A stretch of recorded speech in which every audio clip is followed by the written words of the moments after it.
Talvez você já tenha pensado, eu adoraria aplicar controle estatístico de processo na minha área, na minha produção, mas é muito complexo, é muita informação, é muito dado, é muito cálculo e eu não vou conseguir ter essa precisão no meu processo. Se você já pensou isso e tem uma necessidade, então eu vou te apresentar a Carta Farol, que é uma carta de controle simplificada, muito próxima do controle estatístico de processo, mas de forma visual vai trazer o resultado que você precisa. Então, se você quer conhecer essa metodologia, bora para a aula de hoje.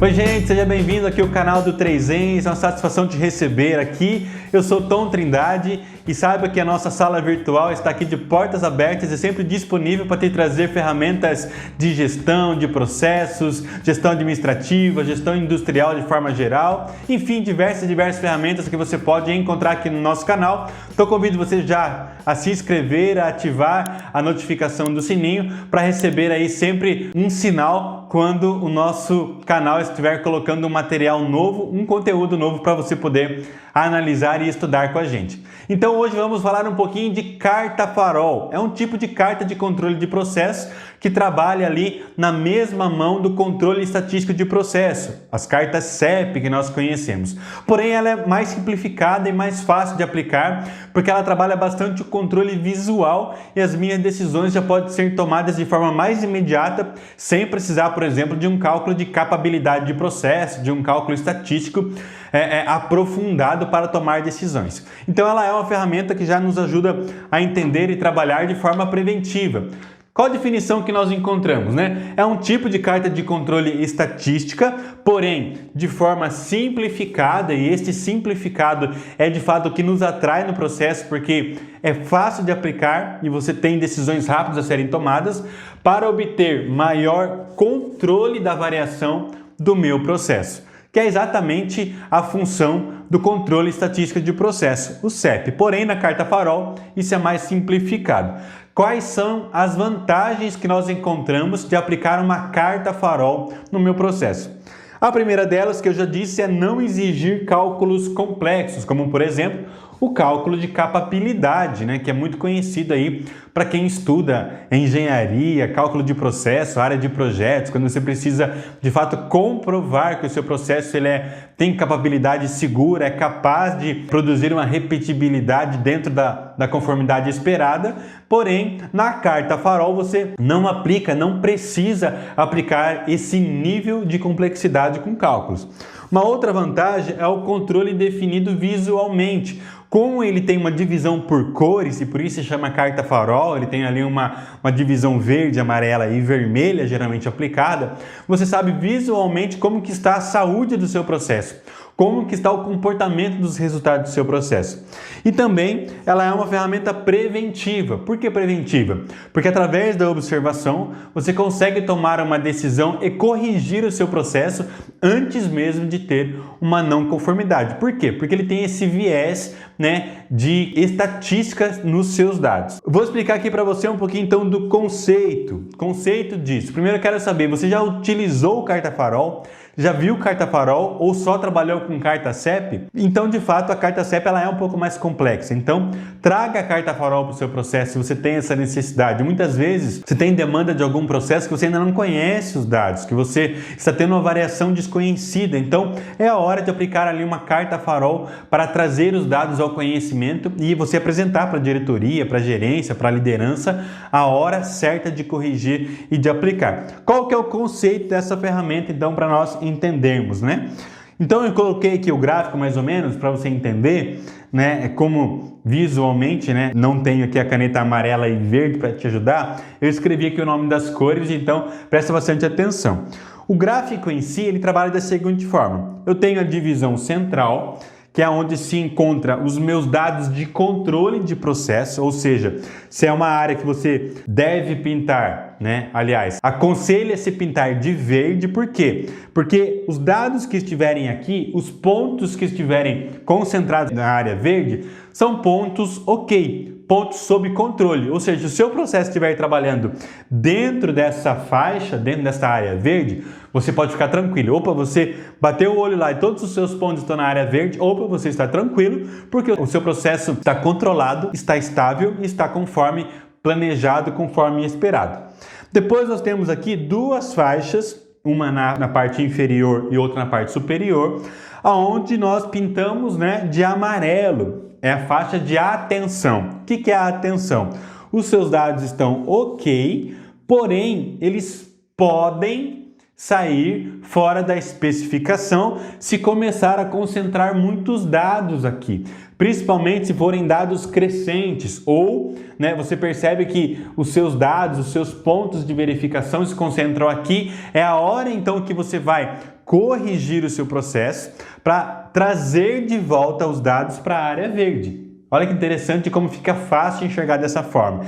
Então, tanto na área amarela superior como na área amarela inferior, é um ponto de atenção. Nota isso, as peças estão dentro da especificação, porém estão trabalhando nos limites. Convém, já aí de forma preventiva, realizar alguma correção para não perder peças e também não parar o seu processo para corrigir depois a não conformidade. E por fim, nós temos as duas áreas extremas, que é além da especificação, ou seja, a partir daqui para cima e daqui para baixo, os pontos que estiverem nessa área são peças não conformes, são peças que você vai tirar do processo, são peças que você não vai mandar para a próxima etapa e também não vai mandar para o cliente. Então é interessante saber que como nós dividimos isso geralmente para fazer esse desenho no gráfico de controle. Você vai ter a sua especificação, você tem lá a especificação do seu processo e você tem lá o máximo e mínimo aceitável. Dentro do máximo e do mínimo aceitável, 50% desse valor vai ser a sua faixa sob controle. E os 25% nas extremidades será a tua faixa de atenção. O que sair disso, você vai colocar fora da especificação. Tá fácil de entender até aqui? É mais fácil que controle de processo, controle estatístico de processo, mais fácil que carta certa. Mas você pode trabalhar dessa forma para não precisar trabalhar, por exemplo, utilizando o desvio padrão. Ah, mas eu quero utilizar o desvio padrão para colocar na minha faixa de controle. Pode fazer isso também, não tem problema nenhum, mas como o intuito é facilitar, você pode trabalhar com esse cálculo de 50% na área verde e 25% nas extremidades máxima e mínima para completarem os seus dados ok. Para facilitar, vamos ver isso de forma prática, tá? Um pouquinho no exemplo que eu coloquei aqui para que possamos entender. Então, aqui vamos supor que a nossa peça de controle, nosso item de controle é uma peça que ela tem uma especificação de 5 milímetros e uma tolerância de mais ou menos 3 milímetros. Ou seja, a minha peça ok é aceitável entre 2 milímetros a 8 milímetros. Ou seja, se encontrarmos uma peça com 2 milímetros e 8 milímetros, elas ainda estarão ok e dentro dessa faixa ela também estará ok. Então peças com 2, 3, 4, 5, 6, 7 e 8 são peças ok no meu processo. Se eu encontrar peça com 1 e peça com 9 milímetros, elas são peças não conforme. Ok. Então mais ou menos nessa divisão, né, ela é uma divisão aproximada, eu coloquei aqui na minha faixa central. Tá? Então aqui está a minha faixa central, que seria a minha área verde, tá? Então vou colocar aqui, né, escrever verde, seria aqui, é a minha faixa de controle, tá? Eu escrevi aqui no final controle, que seria a minha área verde. Aqui seria a minha área amarela, tá? Que é a minha faixa de atenção, ou seja, se a minha peça trabalhar entre 7 e 8, entre 2 e 3, ela está ok, porém ela está na minha faixa de atenção, porque é onde se concentra ali o meu limite de controle, tá? Porque está perto do meu limite de especificação. Se passar de 8 não conforme, se passar para menos de 2 também está não conforme. Então vamos lá supor que no nosso gráfico nós fazendo o controle de hora a hora, então a cada hora eu vou lá ver qual é a especificação, vou medir a peça e vou marcar no meu gráfico, na minha carta farol. Então às 7 horas eu encontrei a minha peça, ela estava com 5 de especificação. Opa, perfeito!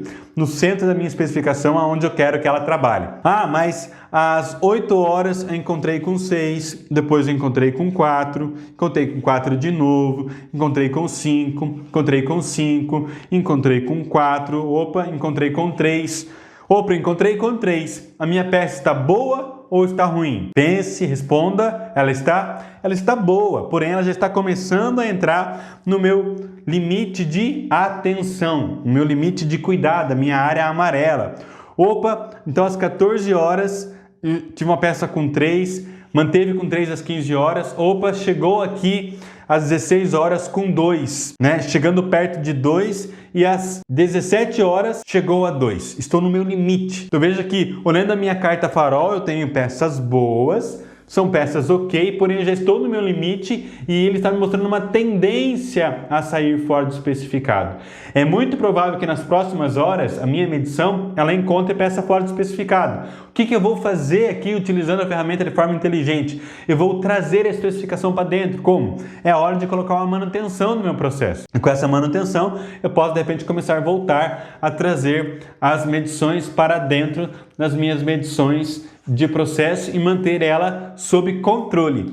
Então veja que eu não tive, no caso, nenhuma peça fora do especificado, porém se eu tivesse encontrado, por exemplo, na minha próxima medição, não tivesse feito uma correção, muito provável que eu pudesse ter aqui peças fora do especificado, ia ter que parar a produção, parar o processo, descartar peças, perder matéria-prima, perder mão de obra, perder horas trabalhadas, e, enfim, gerar diversos transtornos. Então veja como é fácil a interpretação e aplicação dessa ferramenta e como vale a pena colocar ela em processos que você tem, por exemplo, especificações críticas, cotas críticas de controle, processos críticos para controlar. Então vale a pena colocar esse conceito, aplicar esse conceito, levar isso para o chão de fábrica, levar isso para um processo que você está encontrando variável maior, para você impedir de perder peças durante o processo, você age então de forma preventiva. Então espero que tenha ficado claro para você o conceito dessa ferramenta. Se ficou alguma dúvida, pode colocar aqui no comentário para nós. Se você chegou agora aqui no nosso canal, já nessa ferramenta, convido você a se inscrever no nosso canal e conhecer outras ferramentas que temos aqui de controle, de análise de causa raiz, planejamento de processo, plano de ação, indicadores de processos, produção, qualidade, RH, enfim, diversas ferramentas já disponíveis para você. Então se inscreva e tenha acesso aqui a todas essas ferramentas. E também, se o nosso canal tem sido para você uma fonte de crescimento, uma fonte de melhoria no seu dia a dia de trabalho, convido você também a deixar um valeu demais, a colaborar com o nosso canal. Saiba que seremos muito gratos e aproveitaremos disso para melhorar a tecnologia e trazer muito mais informação. Aproveite também para deixar sugestão de conteúdo aqui, se você conhecia ou não essa ferramenta. Foi uma satisfação te apresentar essa ferramenta, gosto muito dela, então espero que você tenha gostado e espero te ver numa próxima aula aqui no nosso canal. Então, até breve!